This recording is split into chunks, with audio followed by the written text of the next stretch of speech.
All right, guys, what's going on? Welcome back to the channel. So we're going to be doing something really different on my channel today, okay? So we're not going to be playing PoE. We're not going to be talking about World of Warcraft, Ascension, Conquest of Azeroth. We're not going to be talking Diablo, none of that. We are going to be talking about Lord of the Rings Online. This is a game I never thought I would get so addicted to, but I am wholly 100% head over heels addicted to this game. I have done a video on like my absolute first player's impressions video. I did that over on Weird Gaming Adventure channel, so I'll leave a link down in the description if you want to check that out. But basically what this is going to be, if you read the title of the video, it's going to be talking about my experiences after giving about 75 hours into the free-to-play experience of Lord of the Rings Online in its current form. I'm going to be touching on everything I've experienced in my about 75 hours of playing the game. The good, the really good, the not so good, the bad, and the really, really ugly. So I invite you to stay along. It's going to be a little bit longer of a video. It's going to be a journey, so come along with me. It's going to be awesome. I'm really excited to share everything that I have. I think it's going to be good for not only new players, maybe wanting to get into the game, but also maybe those veterans out there who maybe is going to be nice to kind of experience some rose-tinted goggleness coming from a new player himself. If you guys like this video and things like it, remember to subscribe below, hit the like, hit the bell button as well while you're down there. We go live every day on twitch.tv/Drydeck_TV every day at 10 a.m. Pacific Standard Time. We're streaming LOTRO pretty much every day, so if you want to get some live content there, go ahead and follow and subscribe over there as well. And with that, guys, let's dive into this video. All right, nothing better than start the video off with the good, the really, really good. Okay, so starting from square one, my initial experience with Lord of the Rings is this. The world building itself is breathtaking. I know it's a game that came out in 2007, so the graphic fidelity might not be the highest. The polygon count might be a little bit lower than, say, like, you know, Cyberpunk 2077. Regardless, it doesn't matter. The world building of Lord of the Rings Online has been hard to take in about how just drawn in I get to it. The more I watch, like the more I'm on my screen and just kind of looking, everything about it seems so meticulous, and the care has been so appreciated on my end about the world. There's so much detail and so much care that has gone into sculpting this world around you that just draws me in and makes me want to play almost more than anything outside of any gameplay systems, outside of me enjoying the class or the potential for endgame, which we'll talk a little bit later. The world building itself is like it almost brings me to tears sometimes. I'm not even gonna lie. It is mind-blowing how well this MMO has been made. The detail in the environments is so tangibly real, it almost feels like you are in the world, okay? So what I mean by that is, like, you know, I come from World of Warcraft background, Diablo 1, Diablo 2. You know, I've played things like The Secret World and Rift and Terra. You know, there's games out there, but like World of Warcraft is kind of like the biggest one, right? And it's good graphics, but it's cartoonish, and you can't feel the visceral connection with it, I think, as much as I felt with Lord of the Rings Online. You know, granted, we're in a high fantasy world. We're you know, we got goblins, we got, you know, wargs, we got trolls, we got all that stuff, magic, whatever, you know, that's all the fantasy stuff. But just the well-rounded ground, like, you felt grounded when you're in the world. And I've really, really connected with it. Like, the foliage is so well designed, and it's very beautiful, and there's contrast in colors that it doesn't just become this blasé kind of film over my eyes like when I'm playing World of Warcraft. Even though I really like zones in World of Warcraft, I don't really look at the game. Like, I don't look at the game like I have been with Lord of the Rings. I look at what I'm doing and how my character is interacting with what I'm doing, but very often it's like my field of view is like about this big, you know, like when I'm playing other games.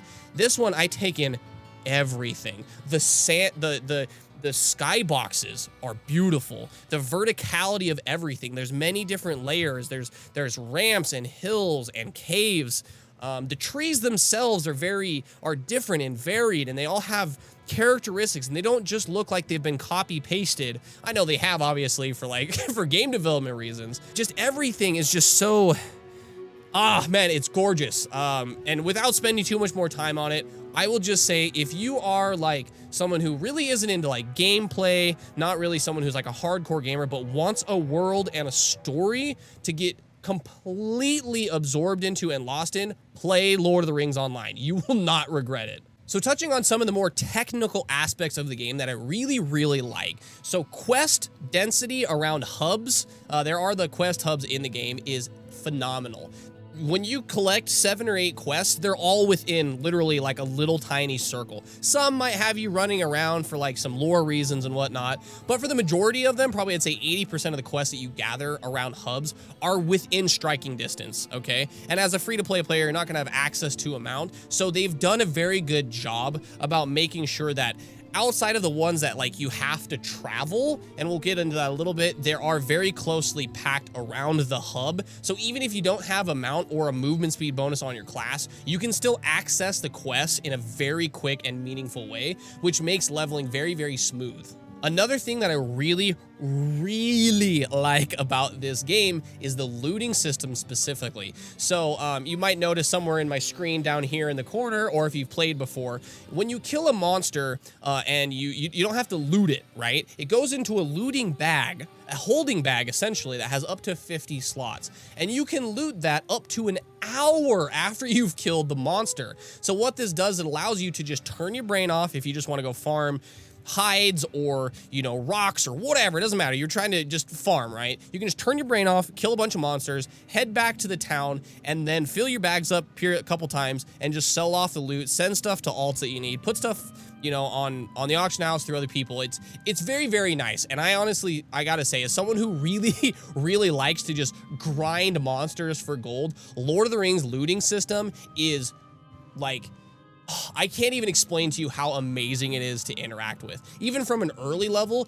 it just allows you to go. I don't have to click this monster and click this monster and click this monster. You just go, right? And then you deal with it later. You collect the stuff and then deal with it when you get to town. It makes that flow between stopping and starting constantly, like you do in other MMOs. It virtually removes it, and it's beautiful. So touching on some more technical aspects of the game that I really, really enjoy. So the leveling of your character is very, very enjoyable. So you get 3 talent trees to basically progress your character. You get your class tree, you get your race tree, your race traits tree, and you get your virtue traits. Each one of these you can kind of pick and choose how you want to use them and kind of develop your own character in your own niche, whether you want a little bit more offense, a little bit more healing output, a little bit more tankiness. You get to choose and build your character however you want. Now, each class comes with 3 talent trees, a red tree, a blue tree, and a yellow tree. From what I understand, that is universal through all classes, but of course, each individual class has different things within them. Right now, I'm maining on the Bjorning. I think that's how you say it. So if any veterans out there want to rip me apart for my pronunciation, please do. I've experimented with all of them. You know, I've played the red tree, I've played the blue tree, I've played the yellow tree, and this class maybe is indicative of how powerful you can get at early game, which I do enjoy. I've been able to solo dungeons that require 6 people since like level 15. I've soloed every single dungeon outside of raids, and I've almost soloed raids before with this character due to some, you know, clever crafting of my character, and the talent tree's built in. So your availability to power in the game early is very, very nice, and you don't feel like it's just, oh, all at the end game is when you get your power, which I think a lot of MMOs kind of fall into the trap of putting so much power at the end game and forget that the leveling experience, which especially if you're a free-to-play player like I am, is a large majority of your time spent in the game. You need some level of power, and you get access to a lot of power very, very quickly, which makes leveling very, very nice.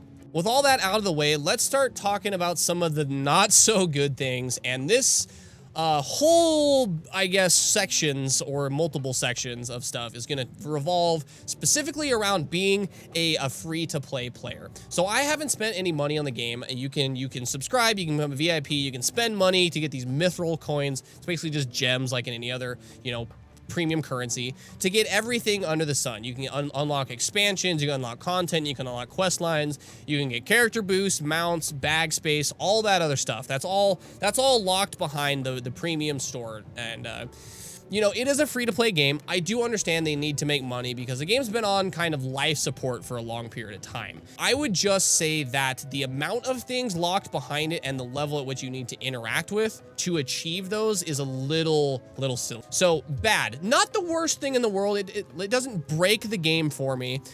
Is really like the inventory management. So you start with 3 bags with 15 slots each. So you only get 45 slots. Or excuse me, yeah, 45 slots worth of gear that you can loot, right? And your looting bag can hold up to 50. So this might seem like enough, but you run out of space really fast when playing this game.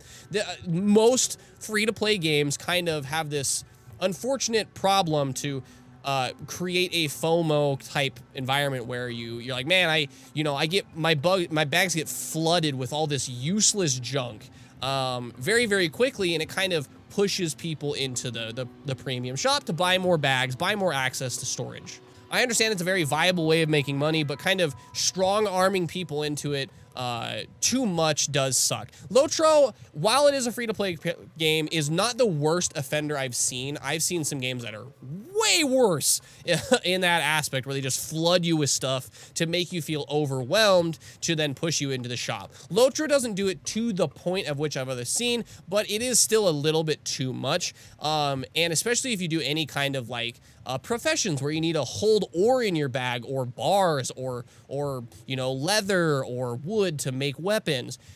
I very routinely have half my bags filled with stuff that I just collect that's stackable, like ores and stuff, and then the other 15-20 slots are used for looting. So it does lead to a little bit annoying gameplay loop where you run out of space really quickly, and you got to kind of like sift through stuff until you get back to town. It's not the worst thing in the world. That's why it's not in the really ugly part, but it is kind of an annoyance, and the more I play, the more I've gotten used to it. But I can see how someone as a new player might actually give up playing the game strictly because of this reason. Another bad thing about the game that I have unfortunately experienced quite a bit of is the lack of mobility. Now, I have played a class, the Bjorning, gets access to this thing called Wanderlust, excuse me, that gives you 62% friendly movement speed, aka not in combat, extra movement speed. So you basically get a mount. You turn into a bear and you run really fast. And I didn't know this going into it, but you don't get access to mounts until you become a VIP member or buy one with the points. And I didn't know this class had a movement speed bonus, but I am eternally grateful that I lucked out and, you know, drew the long straw on that one to get a class that has access to a very powerful movement speed ability, because the amount of space and time that you spend traveling is almost enough to put it in the really ugly. We'll get into that a little bit later, but I have probably spent, I would honestly say, and I'm not trying to hyper conflate anything, I would honestly say probably 20 to 25 hours of time using the traveling system within the game. So you get taxi services, but they're mounts, right? And they're not the fastest thing in the world, but they make sure you can't get in combat. They're pretty convenient if you want to just like go get some coffee or something. It's really nice for that. But if you're like sitting down and playing the game, and you got to go talk to, you know, Aragon over here, and then you got to go like all the way to the other side of the zone in Rivendell, and then you got to go all the way down to the bottom of Trollshaws. There's a lot of like time spent traveling, and I know that's a very common tactic in early MMOs to get people to play longer, and I don't fault LOTRO for having it. It's just the time it takes to travel could be sped up probably by like 30-40% even, and it would make leveling feel even better than it already does. And trust me, it actually feels really good to level in this game. So let's talk about the worst of my experience so far in the game. My worst gripe about this game so far is the amount of things that are like very fundamental to the enjoyment of MMOs is locked behind the store. Okay, so you can buy bags. So I touched earlier, you can only have 45 things and you have access to up to 90. You can only access that through the LOTRO store or becoming a VIP member, which I don't plan on doing yet, but I will touch on that in another video if I end up becoming a premium member, and then I'll probably compare the two experiences, okay? So as a free-to-play player, your inventory is very limited. You get filled up with a lot of junk. And you feel very like neglected as a new player, because even in World of Warcraft, even though it costs gold and it's pretty rare, you can buy new bags. You can buy 6-slot bags, 8-slot bags, 10-slot bags from a vendor. It's not the most gold efficient thing. You want to be spending that on, you know, like buying skills and stuff, but you can upgrade your bag space, and that's really, really good. From the inception of when you make your character, you are locked to a certain amount of inventory, and the amount of inventory management is ridiculous. It is crazy. I know there's ways around it, but they do everything they can as a company to make the free-to-play experience as inconvenient as they can to push people into the store, and I really, really don't like that. I understand the game has been around a long, long time, literally since 2007, but I've played MMOs and free-to-play games that give much more access to storage, and your ability to store things really sets you up for that future vision of playing the game. Well, you know, I can just collect the ore, I can collect the bars, and then come back to it later. Not really with Lord of the Rings Online, unfortunately. So it does kind of put a hamper on my experience, knowing that I have to go through some pretty ridiculous stuff to get the amount of storage that I need the further and further I get into the game. And I could really see people not wanting to play the game because of it, and it really sucks. So touching on the storage thing, and I didn't go over this because it's a whole separate, you know, can of worms, okay? So as a free-to-play account, you get 2 character slots. You get 2. That's it. And you might think, okay, well, 2 characters, I can make it work. Okay, that's fine. You have 2 characters. The only problem is in the game, you have, you know, your bank, which only has 30 slots, right? And even in World of Warcraft and other MMOs, you pay money, you pay in-game gold to unlock more and more storage units, right? Okay. Well, there's a cap on that, unfortunately, for free-to-play players. And the more you get into it, the more LOTRO points or premium currency you have to spend to keep unlocking these things. So I have already maxed out my bank, and I physically cannot get more. The only thing I can do is make alts and make their bank also increased, but I'm only limited to 1. And that really, really sucks. And this comes back to, I think, again, shoving people into the store to get more storage, because you're going to get a lot of items in this game, and if you don't have a way to store them, you're just going to feel bad when you start giving, you know, just throwing stuff away or vendoring it, knowing like, well, I could use that in the future. It's a feels bad moment. The other, probably the biggest thing that almost makes me not want to play the game is the fact that free-to-play players cannot trade, send, or get gold, or you can get gold, excuse me. You can't trade, send, or use the auction house on a free-to-play account. It is dumb. In my opinion, if you want to heavily nerf the amount of gold you can get from the auction house as a free-to-play player, that's fine. Completely locking the ability away from being able to sell items on the auction house, even send gold between your characters on the same account. You can't even do that. It is so dumb. I found myself like wanting to send materials and gold to an alt to store it for later because my storage is very limited, and I just physically can't. Now, there is a solution where if you go to these, you know, you go to the banks or whatever, you can buy these like bags of gold coins, which is worth 10 gold, but it takes up a slot in your inventory or a slot in your bank. And you have a wallet to store your gold. So to store your gold, you have to use your gold to buy things to take up even more spaces of your already limited space. I think the fact that free-to-play accounts can't put things on the auction house is really, really, really, really dumb. You can buy things off the auction house, and you do generate a decent amount of gold if you literally just vendor everything you don't need going ahead. But what if you want to make an alt? What if you want to have a crafting alt, and then you want to have a dungeoneering alt, and then an exploration alt, whatever? You can't do it. You have 2 character slots, and you can't even send gold between the 2. So if you want gear on your alt, God forbid you just want to play another alt, you have to buy it on one character and then send them the gear. You can't even just send the gold to the character to buy the gear you want. It just adds extra steps and extra tedious crap that just bogs down the player experience. And I understand this is just from the free-to-play experience, but I would imagine the great majority of people aren't gonna get the premium membership the first month they play. And I can see a lot, and I mean a lot of people going to the auction house and being like, wait, I can't put my things on the auction house? I'm done. Because, I mean, a lot of people come from World of Warcraft and the MMOs where they have auction houses, and you can eventually make enough gold to buy the in-game currencies and maybe pay for your memberships if the MMOs allow that, like, you know, EVE Online and stuff. There's eventually a system where you can eventually kind of get enough to then unlock it. You can't do that in LOTRO, and it seems like they've gone way out of their way to make sure that that aspect is as tedious and annoying as possible. I would personally maybe, if I were to change it, is just make it heavily reduced for free-to-play players. Like, you can only get 20% of what you get. The reason being is because I know a lot of people out there like doing professions. And I will warn you now, if you like doing professions, it is going to be astronomically tedious trying to level it, especially if you've out-leveled the zone and you have to go back, because you can't put things on the auction house to generate a decent amount of gold.